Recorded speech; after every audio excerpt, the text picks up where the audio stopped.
Good afternoon, everybody. Good afternoon. You find me huddling under a variable bush willow here on the western fringes of the Greater Kruger National Park. This, of course, is what most of the animals are going to be doing today, simply because it is raining and it is windy and it is thoroughly unpleasant to be out in the elements if you happen to be unprotected, as I am. Well, I am protected, of course, by a sophisticated array of outdoor clothing. But if you don't have that, then your only course of action is to seek shelter underneath a bush like I'm doing here. I must tell you that I'm entirely sheltered from the wind here. Even my little plover-like legs are feeling warmer under this tree than they might otherwise. There is no rain falling upon my head, and that, everybody, is how it would be if you were an animal living in the Greater Kruger National Park, where you find yourself on a very live afternoon sunset. No, afternoon, yes, safari. My name is James Henry. On camera we have Brian Joubert, trussed up in how many jackets today, Brian?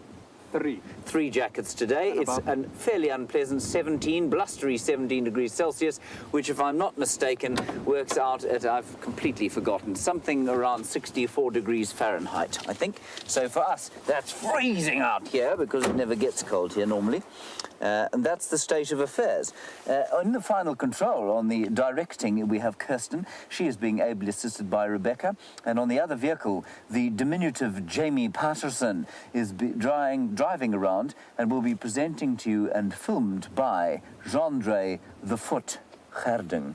Welcome to it. I'm going to continue driving down the road here, and while I do that, it is important for me to tell you, of course, if you happen to be a new viewer, first of all, that you are extremely welcome. And secondly, if you are a new viewer or if you are one of our regular viewers, please do talk to us.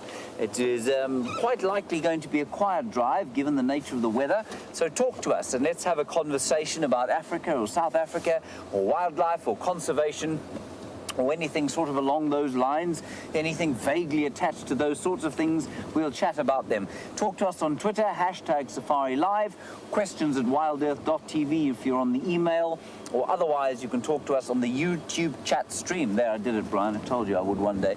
And and we'll have a conversation about what's happening out here. You can see the trees moving all around us. I've got my beanie hat on, covering my rapidly balding head. I've had to put my new cap away because the sun has disappeared.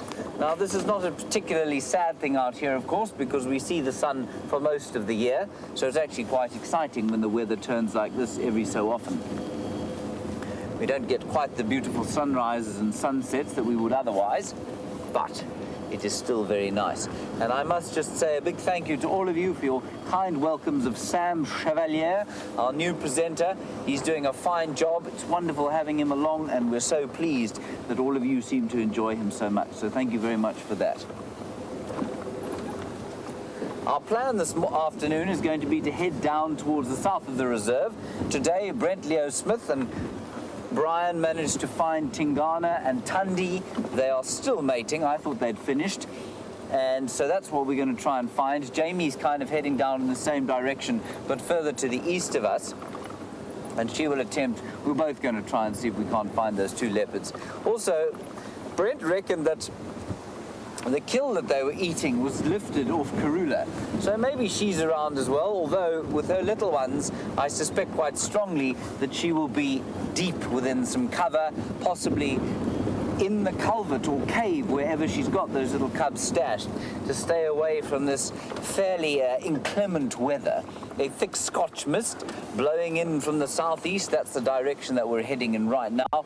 And if Brian tilts the camera up slightly like he's doing, you can see, well, first of all, you can see rain on the lens, which is unavoidable. And then you can also see the clouds kind of moving in from the southeast there. That's Brian cleaning the lens. Well done, Brian. Thank you, Dad. Stoic fellow. And that's the story of the afternoon. So let's go across to Jamie, get an update from her and what she's doing, and I will see you hopefully with some good news. Good afternoon and welcome to the Sunset Safari. Although, as you can see, and I'm sure as James has discussed, the prospect of an actual visible sunset seems relatively unlikely at this stage. The wind is howling as this cold front moves across our skies, and we are currently on our way to see if we can follow up on where Tingana and Tundi were last seen this morning with Brent. I'm thinking that in cold weather like this, there is a good chance that they have moved somewhere to find shelter from the wind, possibly into a drainage line might be my guess. But you never know, we're on our way, we're very close to where Brent gave me the directions to that sighting. And let's go and investigate, see if they're still there, whilst the wind attempts to rip my rain covers away from poor old Wendy. Now, I believe he said the best approach was just by this little pan, just close to this little pan that's on our left. Aha. I see tracks. Let's go and see if those leopards are still about. No, I don't see tracks actually.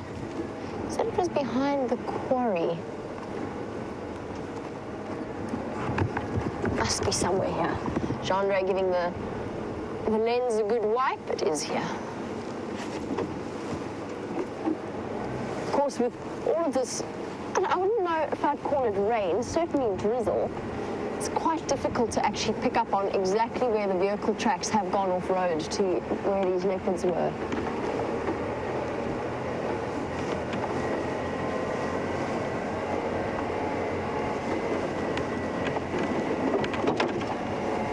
Ah, there we go. We are on the right track.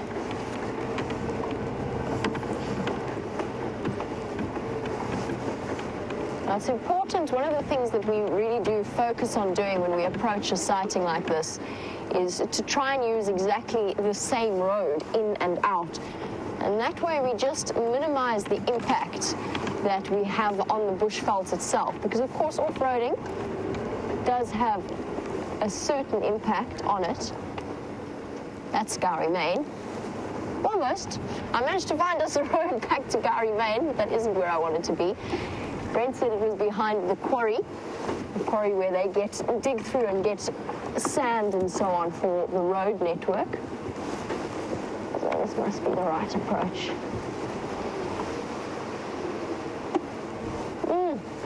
This weather has come as such a surprise, this autumnal shift. And I know that we are, of course, all very grateful for the rain, but I must confess I'm wearing 1, 2, 3, 4 layers, and I'm still freezing. We've lost our ability to deal with cold during our long, hot summer. It was somewhere here.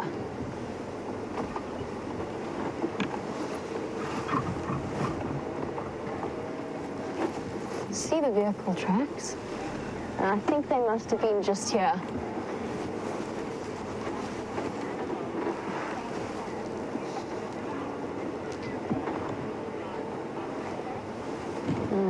We seek them here, we seek them there. I don't see any of them anywhere. But that it hasn't come as that much of a surprise. I did expect them to have moved somewhere more comfortable. And John, you were wondering if the influx of animals that we've had in the Sabi Sands, particularly elephants, would be due to the drought in Kruger. And yes, that's exactly what it would be due to. John, there, directly to the east of us, when I went to visit Kruger, the situation's changed slightly now, but when I went to go and visit Kruger, the water holes were completely dried up. It was incredible. There was very, very little food around them. That area had just been so heavily grazed that there wasn't much in the way of food for the animals to eat. And so they have come through towards the Sabi Sands, where there's been slightly less overgrazing or overutilization of the bush, and also where there are pumped water holes, which of course really helps.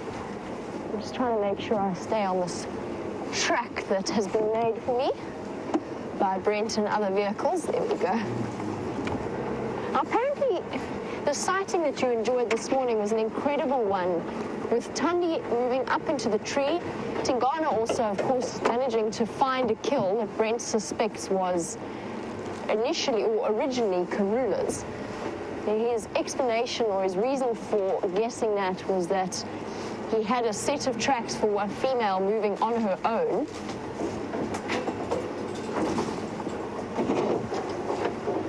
In the opposite direction of where Tundi and Tingana's tracks came through. It's very common for something like that to occur, for a female to lose her kill to another leopard. And she won't want to have stuck around with Tundi right in the center and the heart of her territory. But that being said, that doesn't mean she might not still be in the area as well. We know that Karula, and it's very common with female leopards, when a female enters their territory with a male, because the female will essentially...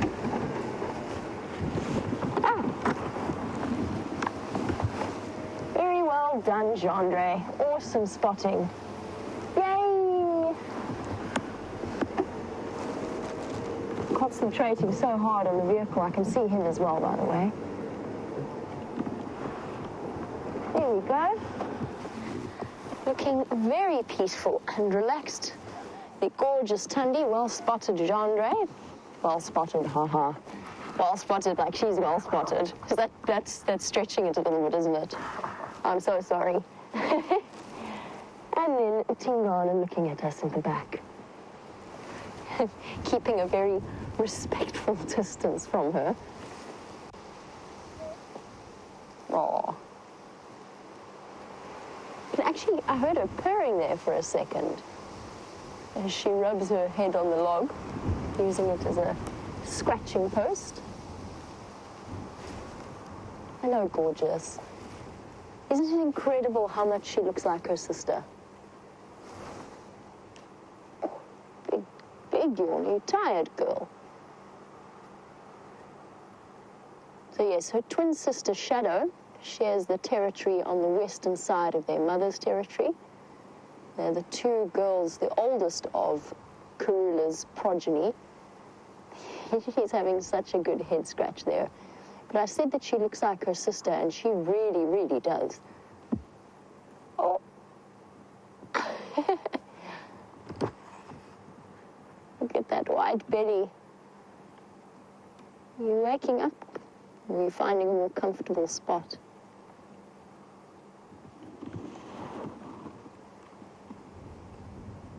So cutesy.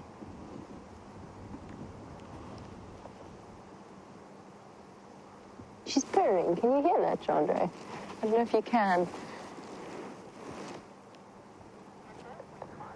Ah. That's what she's doing. She's doing her seduction dance. As Tingana looks on, I'm just going to be quiet so we can hear the sound she's making.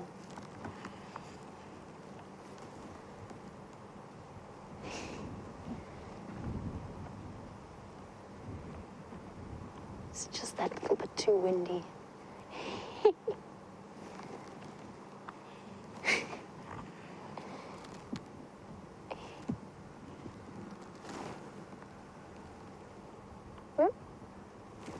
What are you doing, you crazy girl? He's not that way. He's over there. I don't think he's terribly sold on your dance routine. I've never seen a leopard look more unimpressed. Come on, Tingana. There we go. This is incredible. I've seen a leopard seduction dance before, but I've never seen it like this, with her dashing up and about and around and around. And now she's rubbing her head in the bush. All the while with these low, intense purring sounds. I'm giving her plenty of space for now. Nope. Off we go again. I wonder if she's got into some catnip. It sort of looks like it. She is, I mean, essentially trying to attract his attention and seduce him. She's not been terribly successful. I'm going to reposition slightly. Now, as I said, I'm going to give her plenty of space because she has been known to be quite stressed.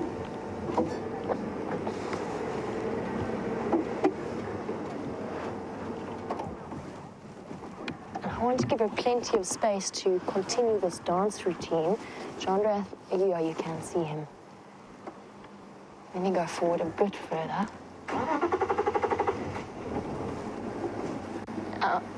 In this chilly weather, okay, let's stick with a view of her for now. Continuing her mad dance moves. Cat in Tampa in this chilly weather, you've said you know this is a silly question. But do leopards get their winter coats? And it's not a silly question at all. It's a perfectly logical question. And the answer is no, not really, just because it doesn't get that cold in the low veld. The lowest it will really get is about 0 degrees centigrade, so close to 32 degrees Fahrenheit. Not quite cold enough for them to really need a thick winter coat, like, for example, certain foxes and bears do. This is so interesting.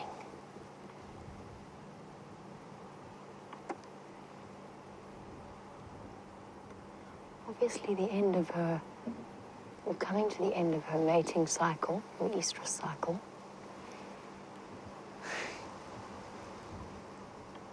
Oh, there's a perfect scratching post.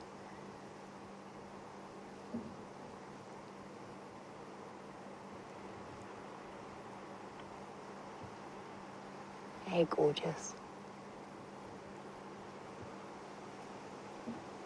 Absolutely stunning. I do just need to get onto the game drive comms for 1 second. Afternoon stations, I've got the Fagabagati Ingwe on the northern side of the quarry where they were left this morning. She's really working so hard to get his attention.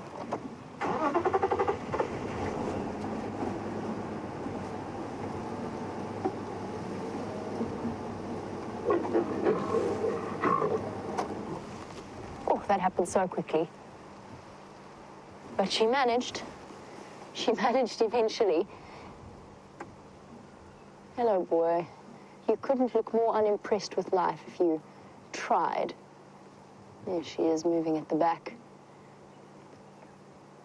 Now, apparently this morning he was desperately looking for the meal that he could smell, where he eventually managed to find it and snack on the dacre, so he's looking much more full-bellied than he was earlier. Ooh, I think she's going to try again. She's not a happy kitty. That purring growl. She's restless, she's pacing. I think she's going to go again.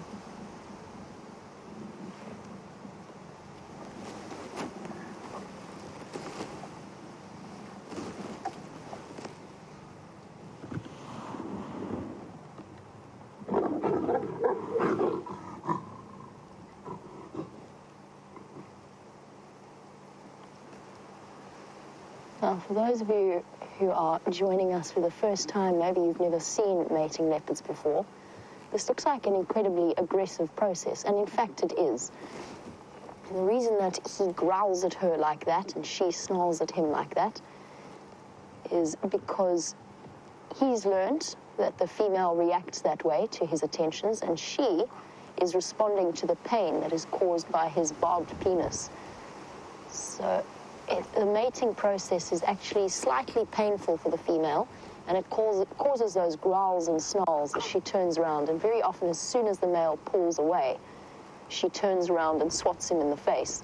And he actually grabs her by the back of the neck to stop her doing that during the mating process. But I love moments like this because you really get to see the size difference between a male and a female leopard. It is particularly pronounced, and of course Tingana, the male that's in front of us, is a very big boy. He's an exceptionally large leopard with his dewlap, the flap of skin hanging in front of his neck. Is it my imagination, or does he look as though he's walking with a slight discomfort? He is. He's limping quite... He's actually limping quite badly. Not limping. He just looks stiff and uncomfortable. Might be an old injury that's playing up in the cold weather. As it does in humans, tends to make all of those niggles a little bit more uncomfortable.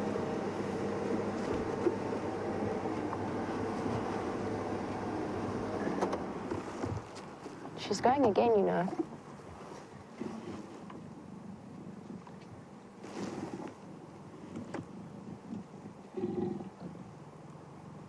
Amazing. What's that? 3 times in 5 minutes?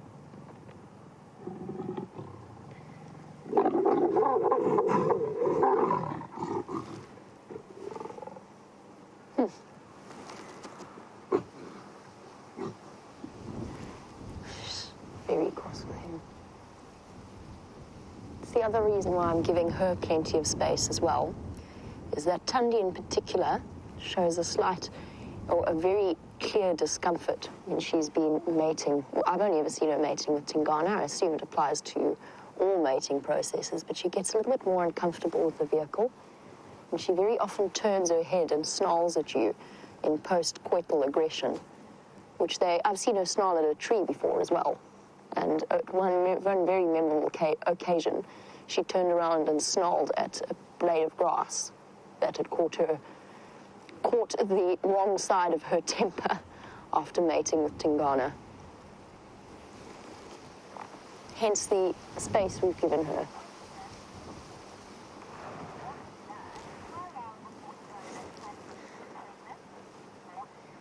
She's going again. Or she was thinking about it.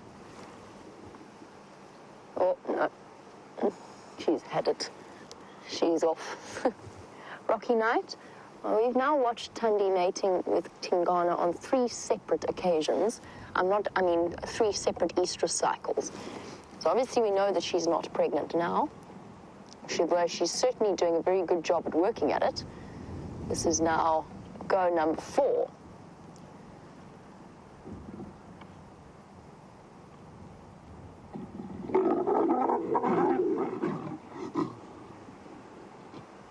Isn't it fascinating? The biology of this whole process is so interesting. She's compelled to want to mate with him, and yet you can see that it's clearly not a process she enjoys, and certainly not something he enjoys. And yet that is what nature has brought them to do.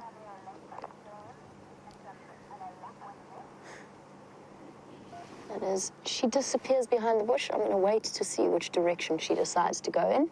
In the meantime, let's cross over to James, who has a bird hiding behind a bush. There are some very, very cross plovers here, everybody, or lapwings as they're now called. 2 crowned lapwings, and they are cross, Brian, because there are their eggies just next to the road. Profoundly silly place to put them. But look how brilliantly camouflaged they are. As Brian zooms out, they become utterly invisible. These birds wouldn't normally be anywhere like this close to the vehicle, but they are only about, I don't know, about 1.5 meters, about 5 feet from the vehicle now. And it's simply because they're trying to get us to go away, which we will shortly. One of them actually dive-bombed the car just before we came to see you. This will be Mummy and Daddy Lapwing fairly soon. I was trying to sort of translate what they're saying to each other, but I couldn't get any sounds all the same to me.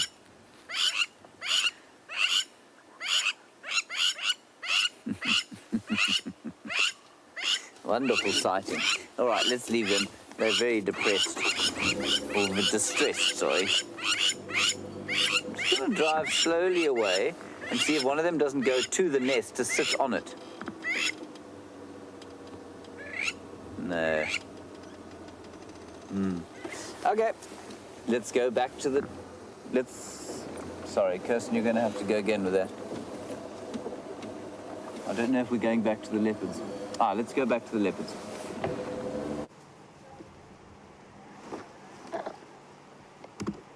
This has been absolutely fascinating. She's come in for a 5th attempt, which he has ignored. And she's bounding up and down the termite mound, trying to get his attention. He really isn't all that interested. She's just disappeared over the back. But I'm not going to reposition to see her because she's going to come to him. So we'll just make sure that we stay with him in view, and then we'll be able to pick the right spot to watch this entire process play out. Oh, really nice and comfortable there on a termite mound. Here she comes.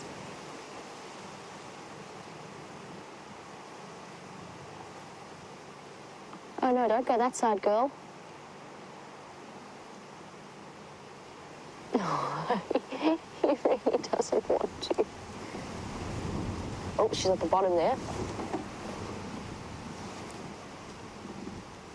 Sure.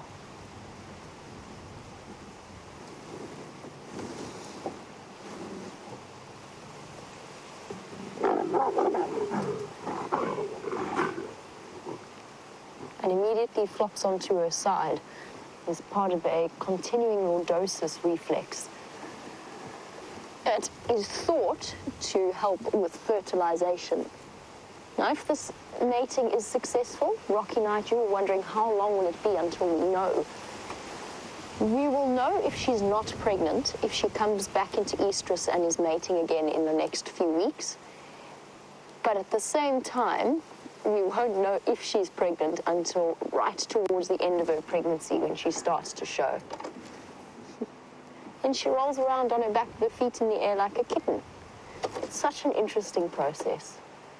Tingana definitely walking as though he's a little bit sore.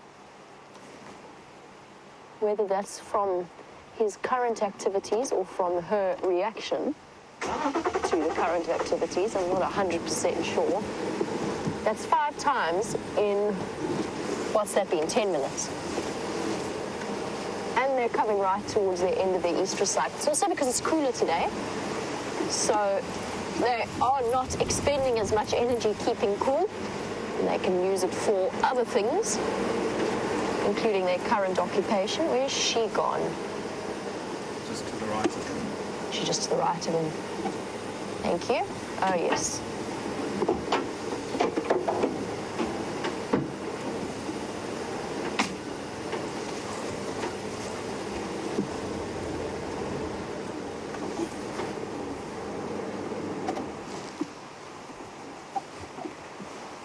So Rocky Knight will only really know in the last sort of 2-ish weeks of her pregnancy when her nipples start to swell and you really start to see the females carrying the weight to the sort of the bottom part of their stomach between their back legs. And that's the sign of it. Oh, she's coming again. Heads up, Tingana. Your lady wants more attention.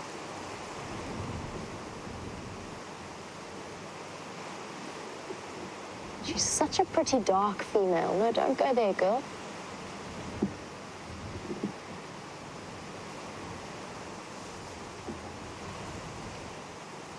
You can hear him going, okay, if you insist.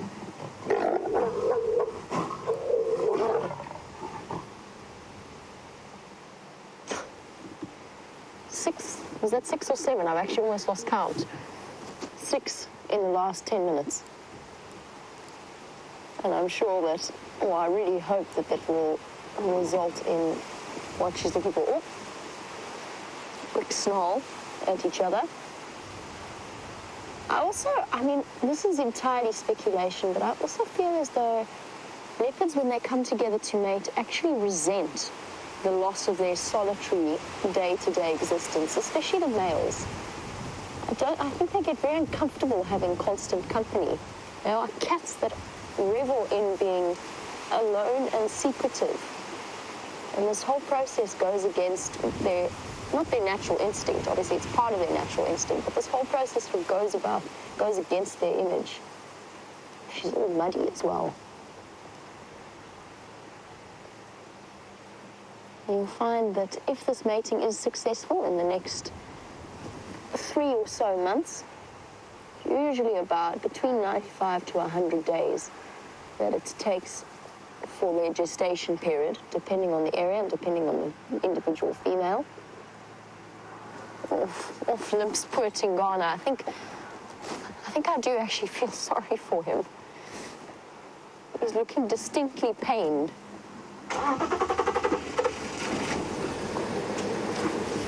Yes, we've got a 3-month waiting period in which we will have to wait and see if Tundi is pregnant. But then, as I said, if we see her mating again in the next few weeks, then we'll know that this particular mating wasn't successful.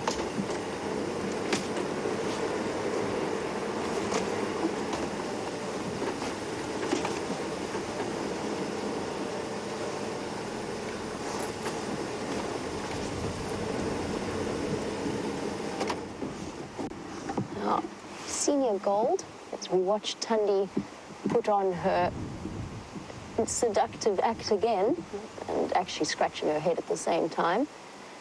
The reason why they need this repeated mating and the reason why his penis is barbed and that causes the aggression is, yes, cats, the big cats are induced ovulators just as domestic cats are, which means they need repeated stimulation before they actually ovulate. So whilst they come into estrus and are ready to mate, they need that stimulation before they will actually be able to be fertilized. And that's nature's way of adapting and allowing the biggest male in the area the opportunity to pass on his genes. So the healthiest, best father will have the opportunity to come and fight off another male and actually get to the attentions of the female. Oh, bottom to the face.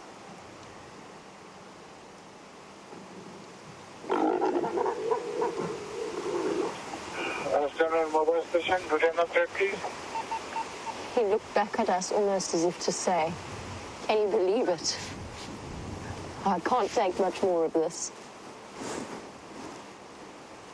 Oh, okay.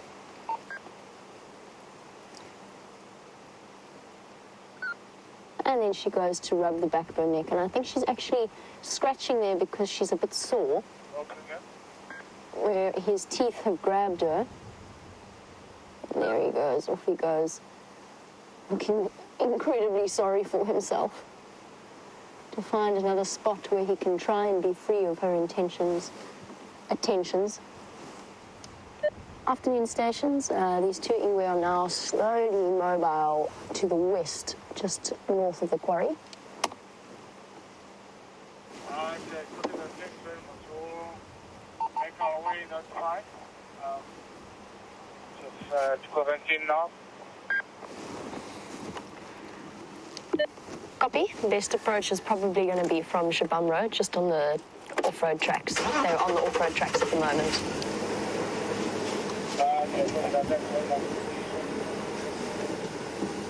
Just letting the other guides know that the leopards are still in the area, and that we will be staying in them. I'm also telling them that the animals are moving, because it's a good way for them to judge and to plan their game drive. Because there's always a chance when a leopard moves, where has he gone now? That you could lose them. Okay. Just like I've not lost her, I still can see her, but I can't see him at all.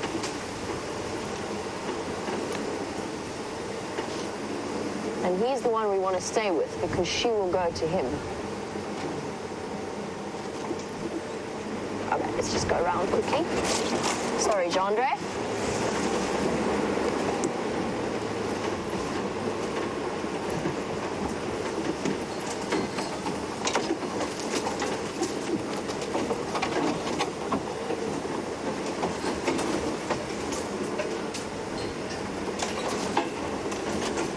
Valeria, as I attempt to find Tundi again, she was here 2 seconds ago. You were wondering if she's ever... They're hidden behind this bush. Valeria, sorry. Back to what you were asking about, whether or not Tundi's ever raised cubs before. I'm going to try get a good visual of them. It might be a bit tricky for now until they get up and move again. Yes, as far as I know, she has, from what I understand, she has a 2-year-old daughter, but I don't know anything about her, I'm afraid. I've never seen her. I believe she might be around Mala Mala, but that is, I haven't managed to get the absolute clarification of that from the other guides. So yes, she has successfully raised a set of cubs before, at least one cub. I don't know much more about her background, and I'd be really happy if a lot of our regular viewers keep excellent records of Karula's family lines, of the various leopards of the Sabi Sands, and so maybe one of you out there, if you could let me know if she has any more cubs that maybe I haven't heard about that she's raised to adulthood, or whether or not it is just the one female. And of course, you can always send those through to #SafariLive on Twitter, or you can email through to questions@wildearth.tv.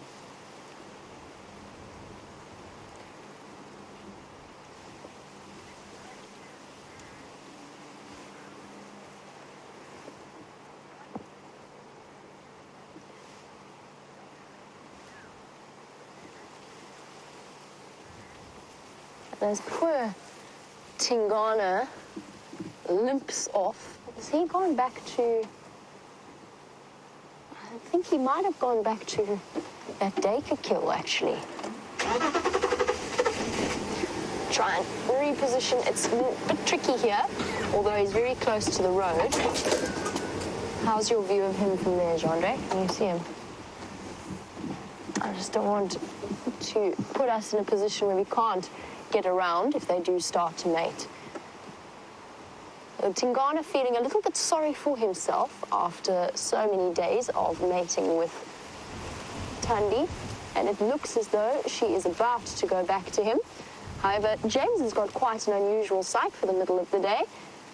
It seems as though he's found a hippo out of water.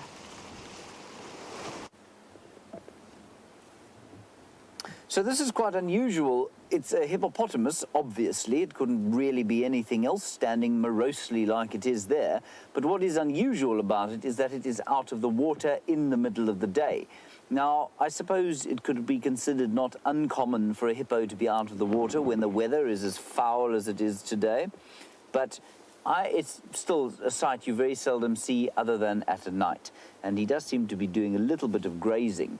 But hippos always give me the impression that they are A, slightly gormless, and B, slightly angry. Now, as we all know, you don't want, that's a sort of dangerous combination. Stupidity combined with a slight depression and general anger with the world. And so one must keep one's distance, especially if one happens to be on foot. If I saw that on foot, I would be walking the other way at an enormous speed, possibly running.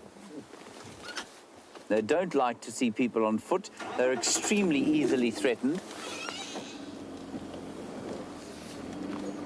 Let's see if we can go and get another view there. But it's really quite special to see them out the water because you can see them move, you can see the way they walk. Don't want to end up in this dam. You can see the way they walk, you can see their feet, you can see how they operate, which we so seldom are able to do because they're normally so deep in the water. I believe those leopards have been highly enthusiastic about each other. Can you see it, Brian? Straight through there. Shall we go? Say when? He's behind that dead tree. Look at the monitor. Let's do a little foray off-road. I think he'll probably run away, though. We haven't had too much road at these rains, so we can go off-road a little bit. We are now deep on Arathusa, everybody.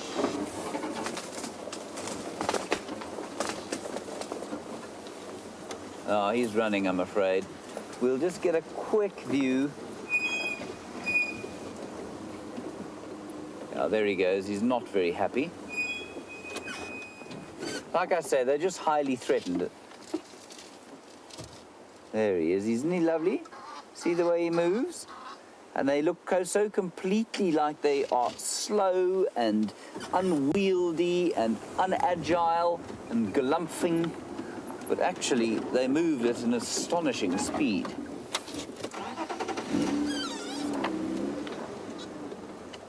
Oh, no, he's going to hide from us. I'm afraid I don't want to pressure him. Isn't that wonderful? That's really quite special. Nice to see their sort of dark grey colours juxtaposed against this beautiful green drainage line. Hello, Kylie. You want to know if I have ever seen a hippo on foot? Yes, I have. And thankfully, the hippo did not see me. So, in fact, I was walking along on a sunny morning once. I was taking a journalist for a walk, and a lady I was seeing at the time, and we went walking along at Londolozi, and we were having a wonderful walk in the sort of early morning light. It was bright sunshine, middle of summer, so the heat was starting to build, and I saw a grey shape in the bush quite far away from us on the other side of the drainage line that we were walking along, so there was no danger, and I immediately assumed it was a rhino, simply because hippos are not out in the day normally. But it was a hippo going back to whatever piece of water he thought that he was best suited to. And, yep, he didn't see us. We trailed him on the other side of the drainage line for a little while, and then we kind of moved off and left him. But, yeah, well, I think I've seen a hippo once or twice more on foot, but very seldom have they ever seen me. And that's a really good thing. So, what we're going to do is head to the very north of Arethusa now, and then head down the eastern boundary of Arethusa.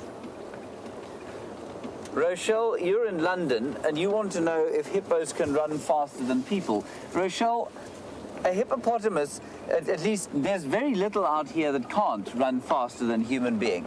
A hippopotamus will probably reach a speed of about 45 to 50 kilometers per hour.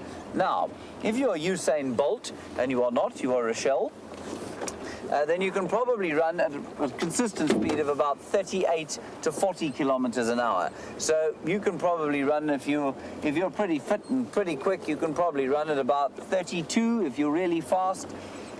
And so we are at least sort of 15 to 20 kilometers an hour slower than a hippopotamus. Now, elephants will run at about 60, and even a little tree squirrel will be faster than we are. The things you cannot run here would be a leopard tortoise, obviously, a millipede, and perhaps a giant land snail. But other than that, you're really going to struggle to beat something out here. Even a guinea fowl, the humble guinea fowl, can run the 400 meters in faster than the world record of 43 seconds. So that is quite something. Let's go back to the leopards.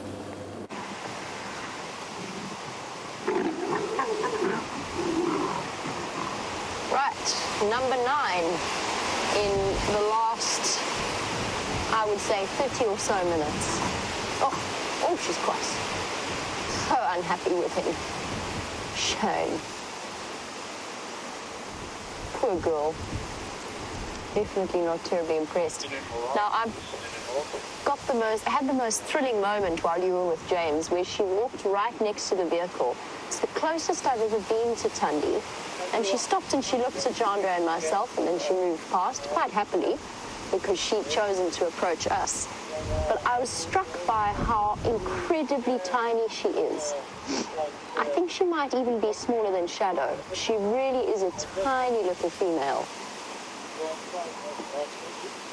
Really beautiful, dark in color. Look, I mean, she's also covered in mud from where she's chosen to lie, which makes her darker. But she really is a beautiful cat. Oh. And you can't see her beautiful face because I put Jandra in the worst spot. Here we go. That's fine for now because she's going to get up and follow Tingana again. Now, Anne, you were wondering, just because we've been watching them be particularly enthusiastic this afternoon. There she goes.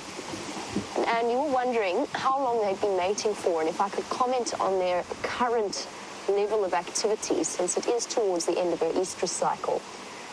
Now, as far as I know, they started mating 5 days ago, so it is very much towards the end.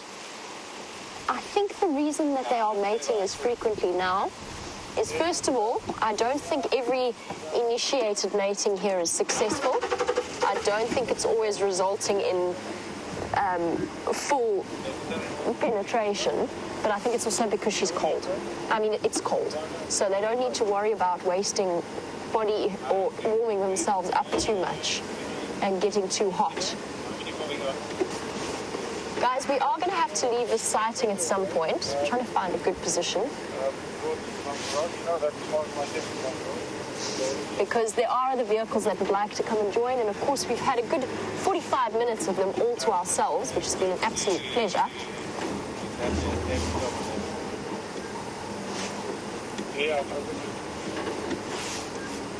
Thanks so much.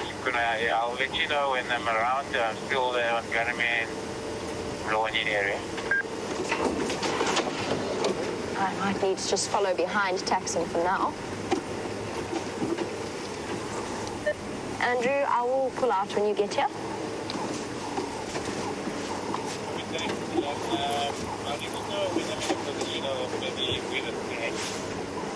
That's fine. Copy that. Where have they gone to? They've already crossed past this little pan. It's such a beautiful spot here.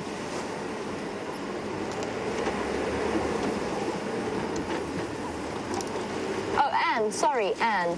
I was in the middle of answering you. I think it's because it's cold that they are mating so frequently. And I think that they're going to be done very, very soon. I mean, usually with the big cats, you get a drop-off towards the end where they stop mating. There's a decrease in frequency of the mating. And I really honestly think that perhaps it's just the fact that it's not too hot. So they've got a little bit more energy to devote to such energy. They're mating again. Can you believe it? Sorry, Jean, do I have a buffalo thorn there? I know it's not the clearest view. That was number 10. 10 in 30 minutes. Or 40 minutes, maybe. And they definitely, usually you see them mate about once every 15, 20 minutes. They've definitely been far more enthusiastic this afternoon. And he is flopped down there. Okay. Now, as you can see, it's quite a tricky position in terms of getting a view of them. And there are two vehicles that I've allowed Taxon and Aubrey to just go ahead of me, so because their guests haven't had a clear view yet. We will have to take our position at the back. It might mean we have to look through some leaves, but that's okay. We've had some incredible visuals so far. Oh, watch out.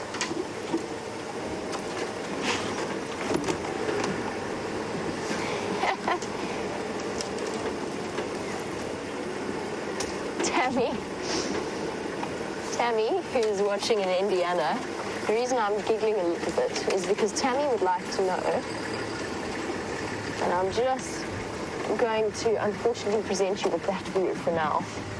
Not terribly clear. Can you see her from there, Jean-Andre? Sort of. Not really. Not so much. Tammy was wondering what on earth Tingana's going to do with all his time when the ladies all have cubs. Will he be glad for their lack of attention, or will he go off in search of other females?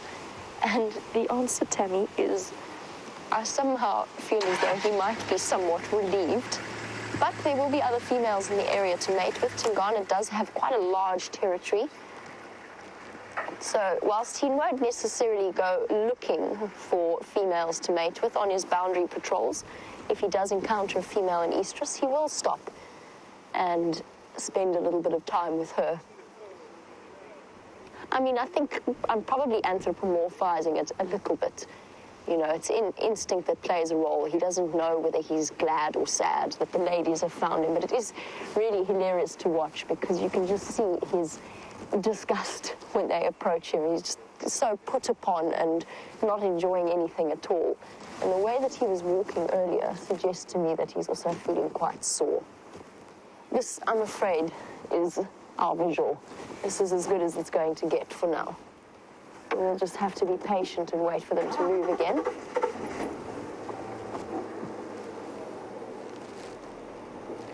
There's a leopard. There are 2 leopards there, believe it or not, and I cannot, unfortunately, or I can get you a bit of a view. She is hiding. If I go forward a bit, there we go. There's a leopard there.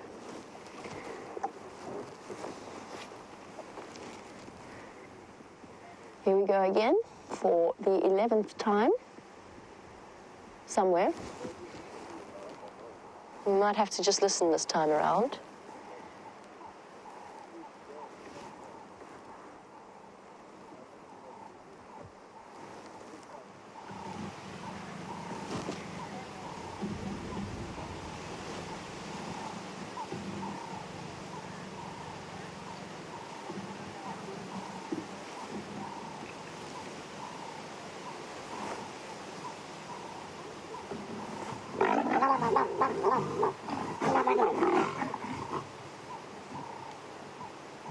Now, Tammy's question about Tingana.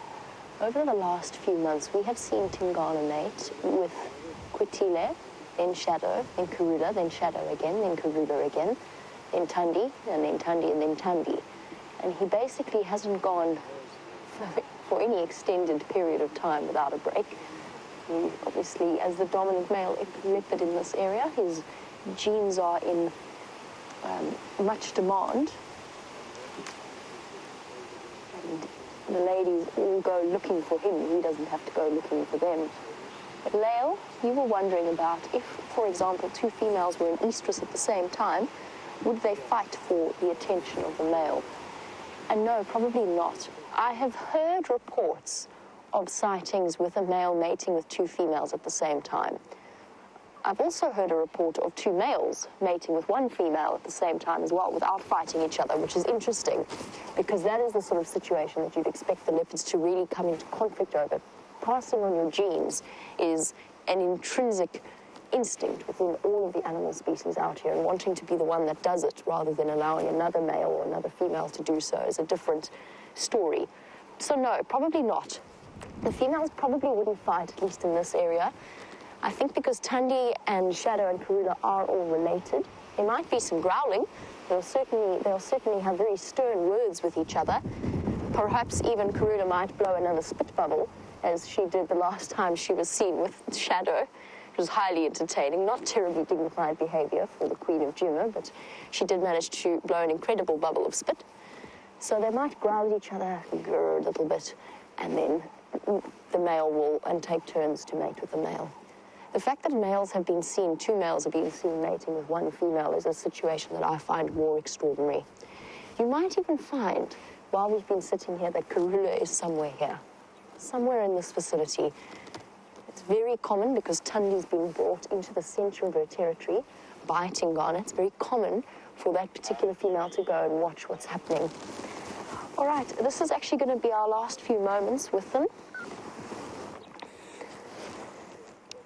Andrew, you can make your way as soon as I've got your audio, I'll pull out. We're on the northern side of that pan, close to the Shabam Road junction with Treehouse Dam Road.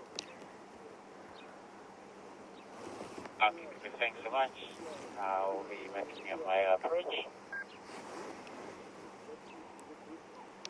Copy. Okay. Well, in the time that we've spent with them, we've seen them mate 11 times, or at least seen them mate 9 times and heard the 2 other times. It's been quite an extraordinary way to spend an afternoon. Thank you, girl and boy, for allowing us the privilege of spending a bit of time with you. I'm going to head out, let Andrew come into the sighting. In the meantime, let's find out what James is up to. Look. There, everybody, is a little purpley flower called Indigofera.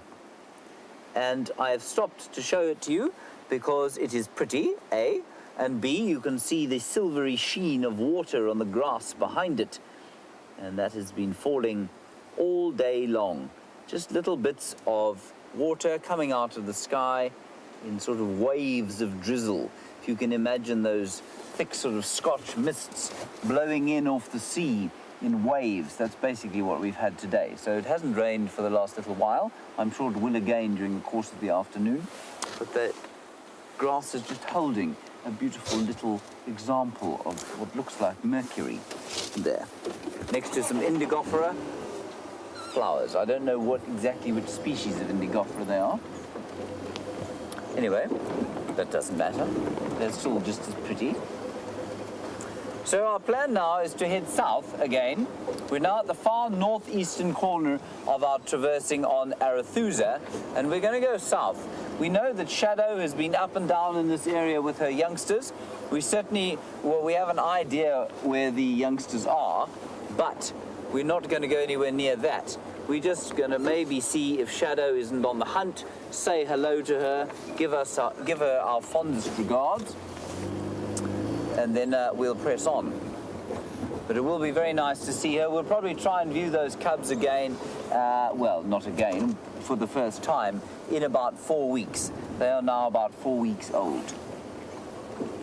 And of course, Tundi and Tingana are quite likely to have some more cubs fairly soon, if their enthusiasm for each other is anything to go by. Otherwise, we haven't found a great deal here on Arethusa. It has been fairly quiet and blustery, as I suspected it would. And I can't tell you, I mean, I know when I started off the drive, I was sitting under that bush and sort of, I'm sure some of you thought I wasn't being serious, but I really was being very serious. It's a really nice place to be. In the base of these trees, underneath the leaves, you're sheltered from the wind, you're sheltered from the odd little squall that comes through. And that's, I think, what most of the animals are doing around here right now. We saw some impala and one woodpecker since we left you. And I'm afraid that's been about it. And that's pretty normal. Oh, Christy, hello, you're on Twitter. And you'd like to see a cheetah on drive. Well, Christy, I also would love to see a cheetah on drive. Brian, would you like to see a cheetah? I'd love to see one. We'd all like to see a cheetah.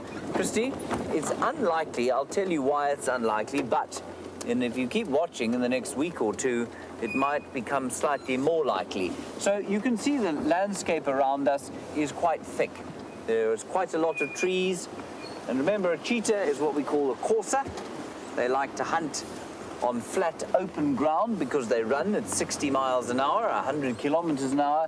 And I mean, you can imagine trying to run through here at 60 miles an hour. You'd either get a very nasty headache, or in some cases, cheetah have been known to disembowel themselves by mistake. They run so fast over a stump and they actually slice open their innards and disembowel themselves. So this is not ideal habitat for a cheetah. But in the next 2 or 3 weeks, we will be driving on Cheetah Plains, which is named for the southern section of the reserve there that is made of, well, it's slightly more open because the geology is different. It's got gabbro. The underlying geology here is called granite, and there it's gabbro, and that makes a lot more grassland than it does the granite, which tends to make this kind of broadleaf Cambrian woodland, which is really not ideal cheetah habitat. So with any luck, in the next week or 2, or maybe 3, we will be seeing a few more cheetah on drive. So just to give you a progress report on that, the tower went up today at Cheetah Plains. Not sure why that's there. Oh, yes, I am. And that means that the technical stuff is happening, but there will be an inevitable phase where when we switch on, it's highly likely that there will be things that need to be adjusted and fixed. So while we could possibly be live from there by as early as next week, I think there are going to be a few things to sort out before that becomes a reality. But very exciting times. We go from 1,500 hectares to 2,100 hectares, which is 4,000 acres, to about, well, just under 6,000, which is really nice. But otherwise, things on the animal front out here, deathly quiet. Brian, do you see any animals? No. No. Nothing. Not even birds. Not even birds.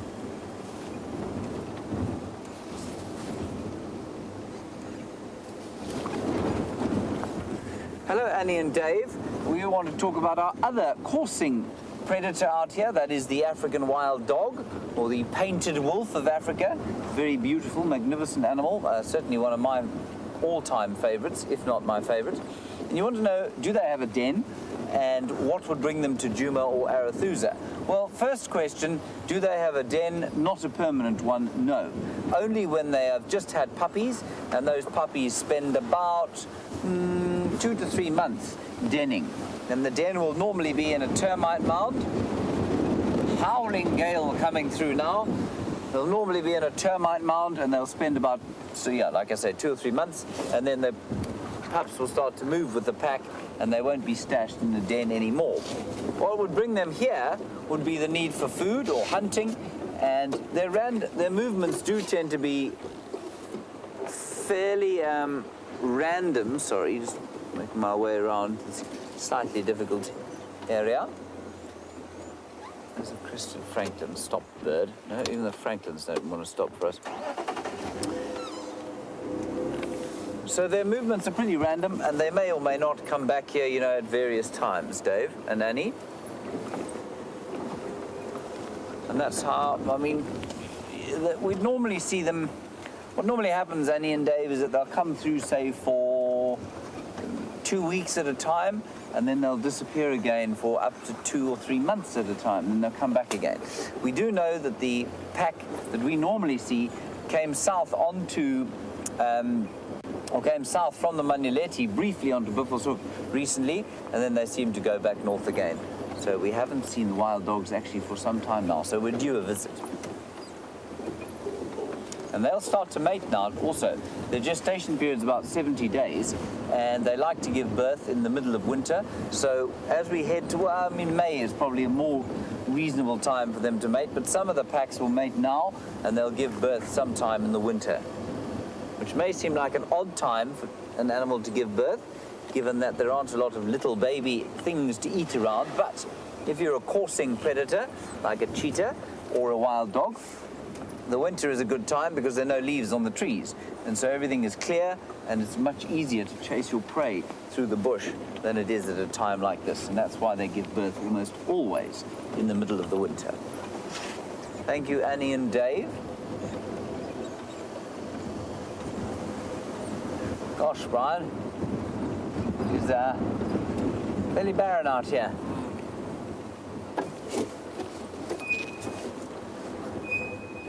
Maybe we'll be able to see a terrapin, Brian. Maybe in that pan there'll be a terrapin, some form of heartbeat and life. No, even that is barren. Monique, you're in London, you want to know about the tower at Cheetah Plains, and is it a tower or is it a balloon? Well, in theory, it could have been a balloon, Monique, but it isn't a balloon. We haven't managed to quite make that work yet. I say we, I mean the technical department, because I'm not nearly clever enough to be in the technical department. They are trying, for everybody else who perhaps doesn't know what Monique's talking about, there was a balloon experiment. We're still doing a balloon experiment where we send, instead of putting the repeater on the end of a fairly expensive tower, you put it on a balloon and send it into the air. We haven't managed to make that work just yet. But this is going to be a tower.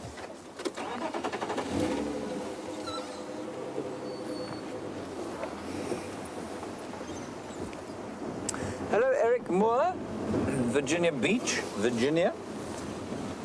Eric, you want to know, we've got lots of standing water around at the moment, and will some of the wading birds and waterfowl come back or inundate the area because of this? Interestingly, probably not, Eric, and that's because most of the wading birds, of course, are migratory, and that means that most of them have headed north already for the winter time, our winter time, your summertime, or most of the waders' case is the Palearctic summertime, so up into Eurasia. And so, despite the fact that we do have standing water here, it might delay the departure of a few of the wading birds, but certainly I don't think it's going to attract anything back that would otherwise have gone away. I suppose you might get a few sort of nomadic wading species, and there aren't that many around. I mean, a few nomadic ducks perhaps might come and spend a bit of time here when they wouldn't normally, things like a fulvous duck. But no, I don't think that they're going to attract a whole lot of wading birds this time of year. Certainly, if we'd had early rains, then I think we would have had far more waders than we did at this time, sort of earlier in the season.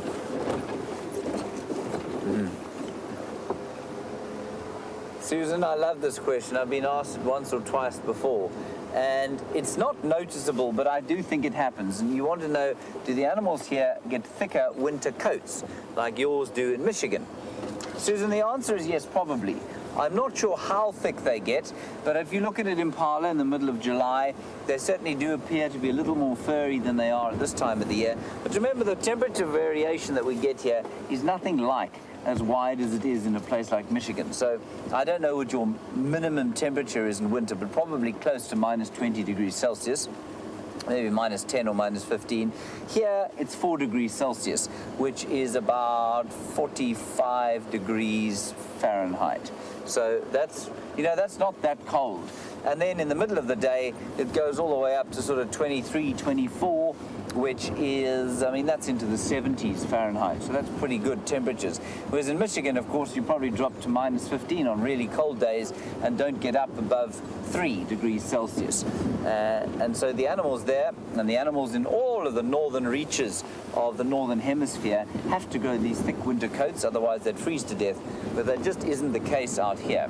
And that is a lovely question, because I'm often amused by some of the pictures I see of animals from the northern hemisphere in their winter coats.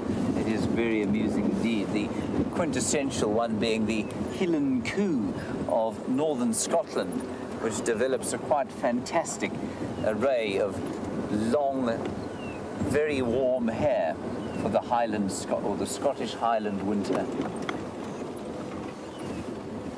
Just a termite mound through there, Brian. Oh, look, Brian, there's a bird. Quickly, film it before it flies. Might be the last thing we see. Virtual starling, everybody. There we go.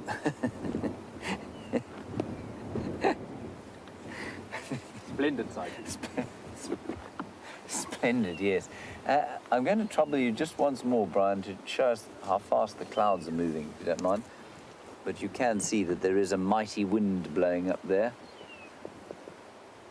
And the clouds are moving at a great speed, and you can perhaps hear the wind now moving through the silver clusterleaf orchard off in front of where your picture is. Those trees just below your picture there are waving in this southeast wind. Brian is back quickly.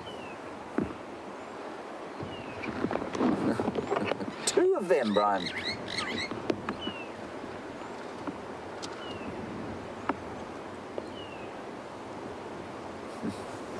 Look at that, everybody. A spectacular sighting of Birchall's starlings. All right, Deborah, armchair traveller. You want to know about the rollers, the bee-eaters, and the kingfishers, and which ones of them are resident and which ones of them go away for the winter. Well, in terms of the kingfishers, the most obvious one that disappears, of course, is the woodland kingfisher. Its call is no longer heard, chorusing throughout the bush, throughout all times of the day and night, which initially is quite a mercy. Well, I will get back to your question, Deborah. Here are the two plovers, or lapwings, that we went past earlier, and their nest.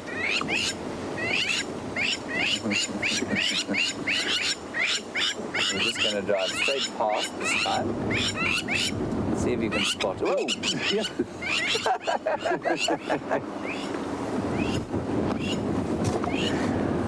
Brian, you all right? Yeah, all right. Slightly traumatized. Brian was traumatized there, attacked by a very angry crowned lapwing. Anyway, Deborah, so we don't get the woodland kingfisher here in the summertime. The grey-hooded also goes away, as does the pygmy. The pygmy kingfisher is also migratory. So those three disappear. So potentially in the winter you can see the brown-hooded. I haven't seen a striped here, which I think is unusual. They also migrate, but well, I haven't seen one at Juma. I used to see them quite a lot in the south of the Sabi Sands. So you can see woodland, you can see, not woodland, you can see brown-hooded, pied, and potentially giant as well here during the course of the winter, and also malachite if you've got enough water. But I don't think we're going to see those. Then the bee-eaters, we get 4 species here, of course. I haven't brought my book with me, I'm afraid. Let me stop it. I've got them on my phone, simply because of the rain, and I don't want my book to get inundated. But I'll show you quickly, for those of you who don't know, otherwise it's going to be extremely boring.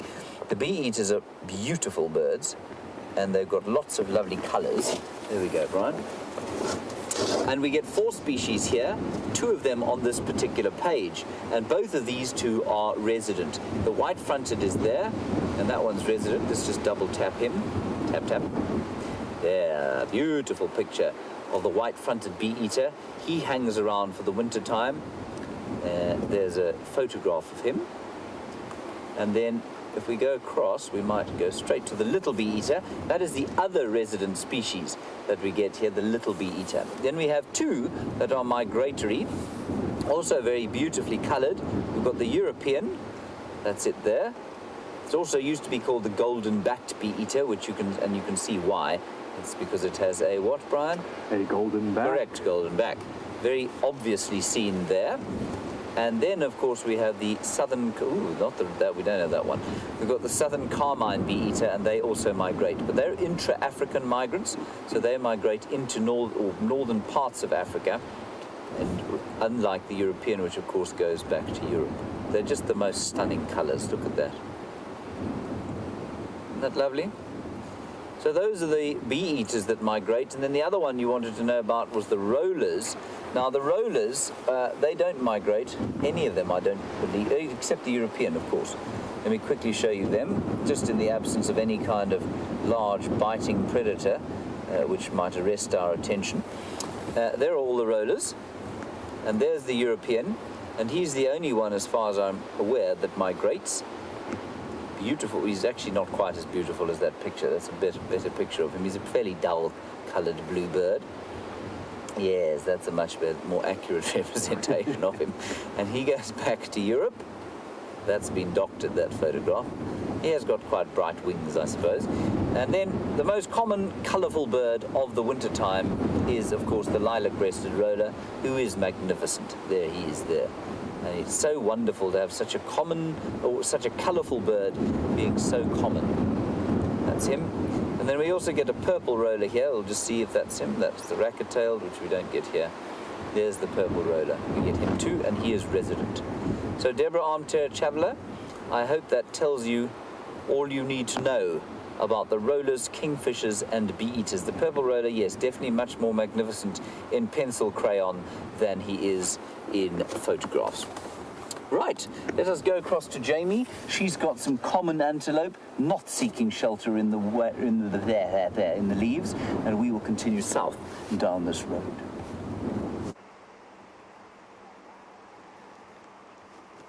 A common antelope, but an unusual one in one regard, and that, of course, is the fact that this impala is missing half of his horns, or missing one horn. And so he only has one sticking up out of the top of his head. This is not Nelson, our famous one-horned, one-eyed male impala. This is a different one-horned impala. He's got both eyes intact, so he's got one up on Mr. Nelson. There you can see. And off he goes. I'm glad he stuck around. He's very patient considering how incredibly windy this is. I mean, the trees are all bending over as this wind howls in from the south, and it's making all of the animals terribly unsettled. Sure. And it's particularly pronounced in this area because there's so many silver cluster leaf trees, and the underside of a lot of the bush willow leaves are also quite silvery. So we've sort of got this incredible color shift that's happening as the wind blows the trees. Now, just as James sent you across to my side, my earpiece appears to be playing up a little bit, so I'm just going to test it. Okay, it seems to be working fine. There we go. It seems to be all sorted for now. Hopefully it stays that way. So it's very common to see, not very common, but it is fairly common to see impala with a broken horns.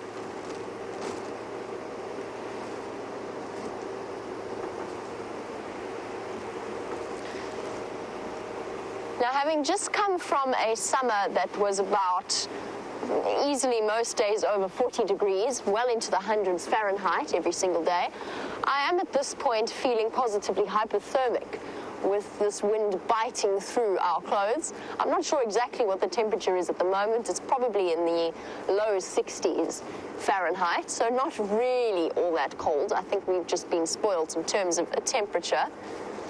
But Beard, you were wondering, in terms of the animals' responses to these kinds of cold snaps, would the animals in Kruger know to move north if there's a cold snap in the south, or vice versa? Or is it a moot point just because we don't really get cold snaps? We do get cold snaps. The north tends to be a little bit warmer than the southern part of the Kruger, but that's generally, there's not much in terms of difference between the different parts and temperatures, not enough to initiate a movement of animals. The only thing that will really get them moving from north to south or around the Kruger will be access to food and access to water. That will be what causes the larger migrations. It won't be initiated by temperature. In South Africa, our winters are, especially in the low veld. The high veld less so. The high veld's around Johannesburg. That's at a much higher altitude. And those winters, our winters do get very cold. It gets very frosty. But out here in the low veld, you hardly ever see frost. You certainly never see snow. And it's not really a drop in temperature that is sufficient to require animals to move about because of it. The animals out here are far more concerned with access to water and the dry versus the wet season.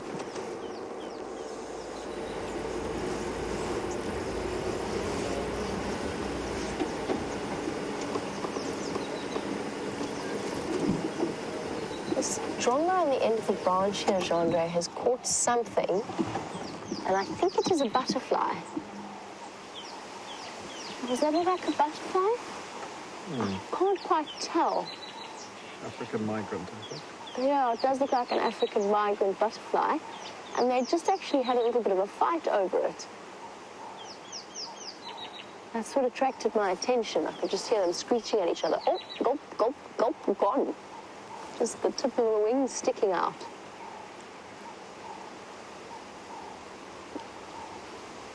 This is a lovely little bird that we see all year round in this particular area.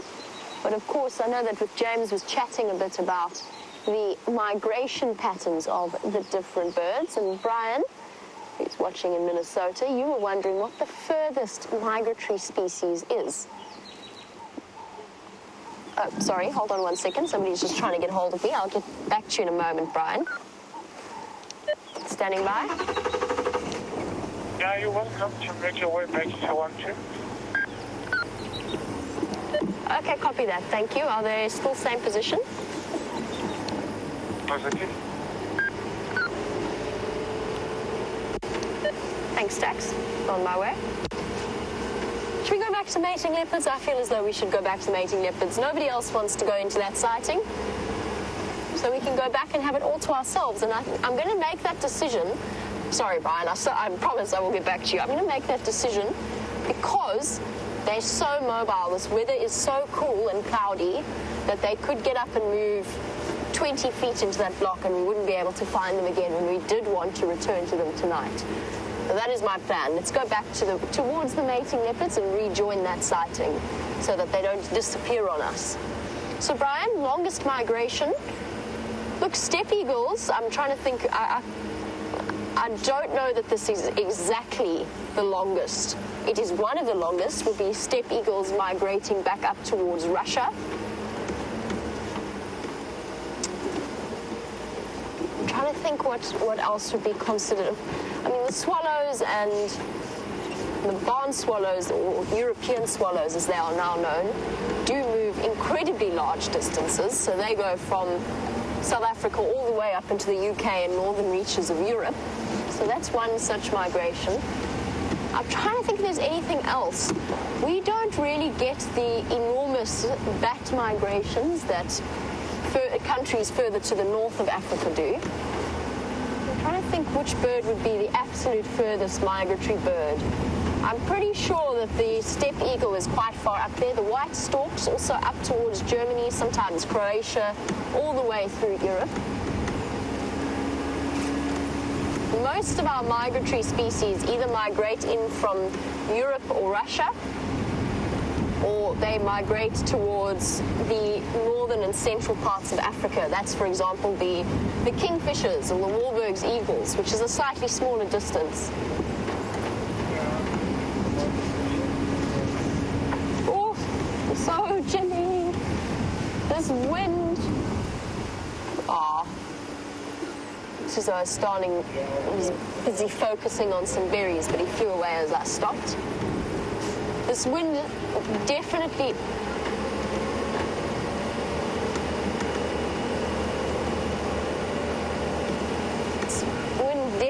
unsettles all of the animals in this area. They really, really don't like it.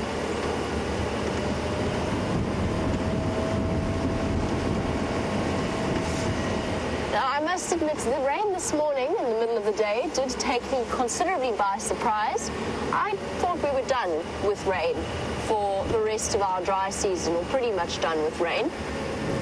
However, it did rain. I wouldn't call it heavily, but it certainly rained rather than just drizzled. And Kylie, you were wondering if we're likely to have any more heavy rain. I don't think so. But I have to be completely honest, Kylie, my weather predictions this year have been completely off. Every time I have tried to make a prediction, it has gone in the opposite direction. If I've said it's not going to rain, it rains. If I don't have my rain covers on, it rains. When I do have my rain covers on, it doesn't rain. So, Kylie, I don't think if we do get any more rain over the next few days, it will be in little fits and starts of drizzle.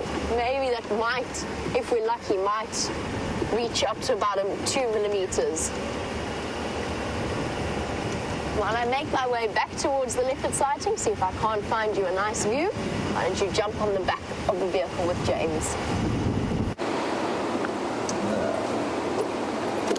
Now, we had a question come through about the difference between a pan and a pond and a dam. Catherine, it was from you. This, Catherine, is a pan. And a pan is a natural depression in the land that has normally been formed by wallowing animals. This has been formed by warthogs initially. Is that nothing. a piece of mud? Yeah. Dung? Yeah. Dung. Been formed by warthogs, and then buffalo, and then elephants, and all sorts of things have come and wallowed around here. So this is called a pan. And they form in an area where there's lots of clay in the soil. And so when the hole forms and the rain comes, it holds water, and that's what's called a pan. I guess it would be the same as a pond.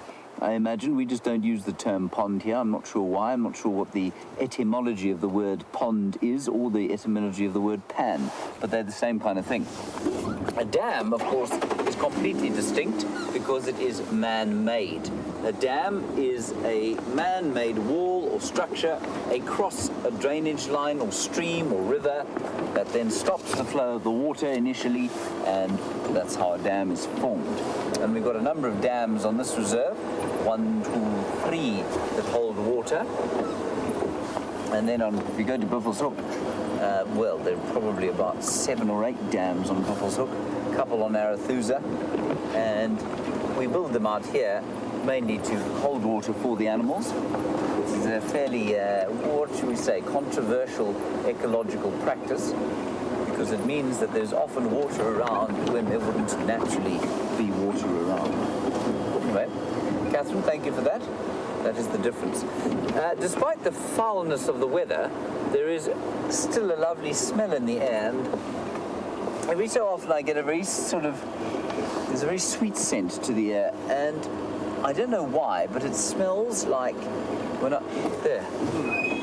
You smell that? Mm-hmm. I don't know what it is, but it smells precisely like it did when I was in Cornwall, in England last year, running along the hedgerows in amongst the blackberries. And I don't know what the smell is. Let's have a quick look. There are a couple of flowers around here. I'm just going to turn that down because it's a bit noise in my ear. let me get out here. Let's see. We'll smell all the different kinds of flowers. So, we have what looks like a species of Waltheria here. It might be that, Brian, if it's a very kind of, if you get far enough away from that, it might smell like that. That's got quite a sweet smell. Maybe. This has got a much stronger smell when you smell it. It's got sort of a sweet herby type of a smell, wouldn't you say, Brian? Yeah, sweet herby. Could be this actually, because it's in large they cover quite large areas, and it could be this as we drive through. Then there is Justicia flava, this beautiful yellow flower. Ooh. I don't think that has any scent at all. Try that, Brian. Of course, for Brian and I to be doing this, we are taking our lives in our hands for you, of course, because we both suffer from fairly nasty allergies. Not that one. I don't think it's this one. I think it's this. And then one more this side. Now, Brent Leo swears blind that this Senna petitiana, or monkey pod, smells nice. Now, the leaves smell horrible. The leaves sort of smell, well, what do they smell like? They smell, I don't know, they just smell like sort of oil, nasty oil. And he says these smell nice. And I don't get any scent from them at all. Oh, no, I can smell them. Can you? Yeah. Is that what it is? No. No. I think it's these. It is very subtle. There is one more flower. Is there? Yeah. What is it? Ah. The wild foxglove. And I don't think these smell either.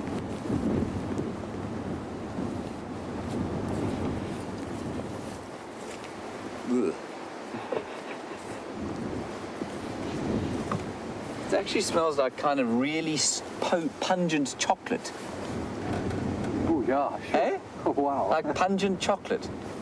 Super cocoa chocolate. Yes, super cocoa chocolate, exactly. That's incredible. What if, maybe it's that. Maybe it's that in very subtle, that at a distance. That chocolate, yeah. Might be, maybe. that's what it is. It is, it's these. It's this at a distance. There we go. Sort of, so imagine driving through a field of chocolate, if you like, and the chocolate giving up a gentle smell. And because there's so much of it all around the place, it smells quite subtle. But when you put it in your face, it's very powerful. Good. It's nice. Glad we discovered that. I've never smelt a